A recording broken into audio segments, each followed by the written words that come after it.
देखे ना तांबे का बर्तन, डॉक्टर साहब कहते हैं तांबे के बर्तन में पानी रखकर पीने से पेट ठीक रहता है।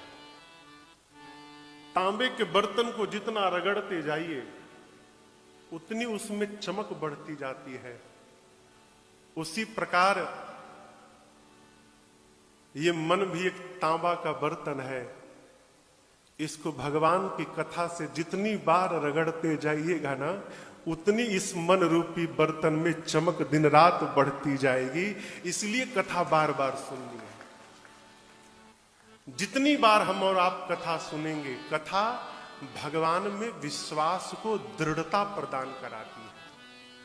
और इस कलिकाल में तो विशेष रूप से देखिए, कई लोग, आप में से भी कई लोग कहते हैं बहुत घोर कलयुग आ गया है। घोर का तो प्रश्न ही नहीं है। अभी कलयुग का प्रथम खंड चल रहा है, प्रथम चरण। 4,32,000 वर्ष आयु है। कितनी? जड़िया जी कहां बैठे हैं? सामने। 4,32,000 साल। 1,08,000 साल के 4 चरण है कलयुग के। अभी पहले चरण का 5,100 कुछ साल बीता है मात्र। घोर कलयुग कहां से आ गया? परंतु लोग कहते हैं महाराज घोर कलयुग आ गया, अब तो भगवान ही बचाएंगे। कलयुग से बढ़िया कोई दूसरा युग नहीं हुआ माई बाप। जिस कलयुग में हमने और आपने जन्म लिया है, आपसे निवेदन करूं, इस कलयुग में देवता जन्म लेने के लिए तरसते रहते हैं कि हमको भी मानव का शरीर मिल जाए। क्यों हम कलयुग में जन्म लेकर शरीर धारण करके धरती पर जाएं? ऐसा क्या है विशेष? गोस्वामी जी कहते हैं कल जुग समजुग आन नहीं, जो नर कर विश्वास, गाय राम गुण गण विमल, भवतर बिना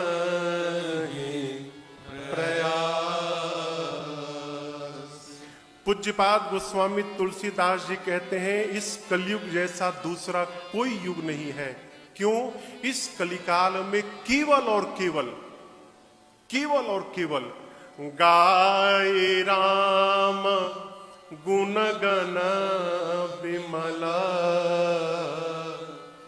भवतर बिना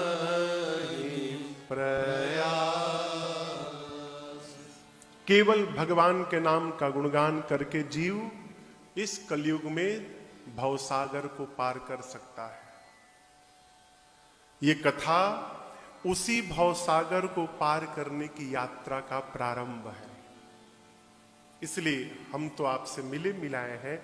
9 दिनों तक कथा होगी। इसके बाद भी जब अवसर मिले ना तो जीव को भगवान की कथा में अवश्य गति करनी चाहिए। इस राम कथा की महिमा पूज्यपाद गोस्वामी तुलसीदास जी महाराज प्रारंभ करते कहते हैं। मानस की कुछ चौपाइयां आइए जिनसे हम और आप कथा प्रारंभ करें। बाबा कहते हैं बिमल कथा कर कीन्हा आरंभा,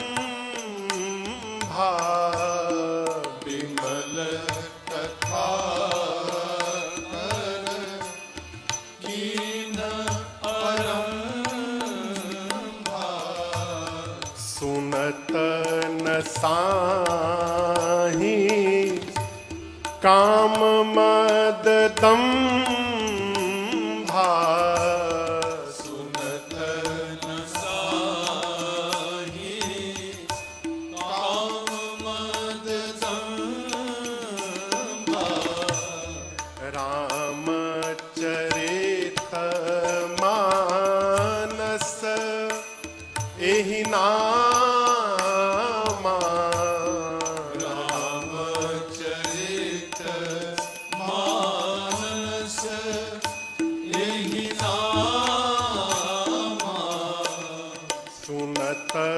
श्रवण पाय विश्राम,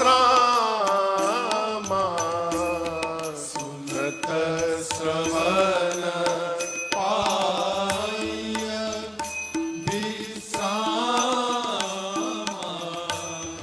मन करी विषय अनाल बन जराए, मन करी विषय अनाल बन जराए, होई सुखी जो एहि सर पराए, होई सुखी जो एहि सर पराए, होई सुखी जो एहि सर पराए, होई सुखी जो एहि सर पराए। पूज्यपाद गोस्वामी तुलसीदास जी क्या कहते हैं? बिमल कथा कर कीन्हा आरंभा। कैसी कथा प्रारंभ होने जा रही है? बिमल कथा।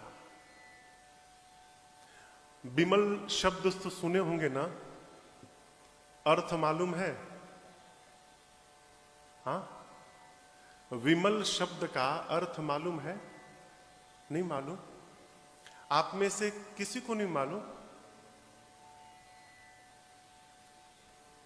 मल कहते हैं विकार को। मल क्या कहते हैं? विकार को, गंदगी को, कचड़े को। अब विमल का अर्थ है बिना मल के, अर्थात बिना किसी विकार के। जीव की कथा में और जगदीश की कथा में यही मूल अंतर है माई बाप। जीव की कथा विकार से सनी हुई रहती है और जगदीश की कथा विकार से रहित रहती है। यही भगवत कथा और जीव की कथा का अंतर है। ये कथा विमल कथा है। और आपसे निवेदन करूं, जिस प्रकार की चर्चा में आपका मन संलिप्त रहेगा, उस चर्चा का प्रभाव धीरे धीरे आपके जीवन पर भी दिखाई देने लगेगा।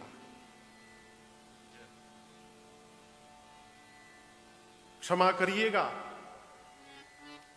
साधुता संपन्न व्यक्ति को बहुत प्रपंच के स्थान से दूर रहना चाहिए। जिसके जीवन में साधुता है, जिसके जीवन में भजन की थाती है, उसको प्रपंच से दूर रहना चाहिए। क्यों? प्रपंच में यदि बैठना प्रारंभ करेगा तो उस प्रपंच का प्रभाव उसकी साधुता पर भी दिखाई पड़ने लगेगी। सावधान। ये भगवान की कथा विमल कथा है।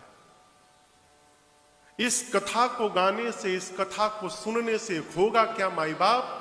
विमल कथा गाने से गाते गाते गाने वाले का भी मन एक दिन विमलता को प्राप्त कर जाएगा और इस कथा को सुनते सुनते एक दिन सुनने वाले का मन भी निर्मल हो जाएगा। ये प्रारंभिक दौर है। क्यों यहीं से कथा प्रारंभ भई? क्योंकि राम जी कहते हैं क्या? ए निर्मल मन जन सो मोहि पावा, निर्मल मन जन सो मोहि पावा, मोहि कपट छल छे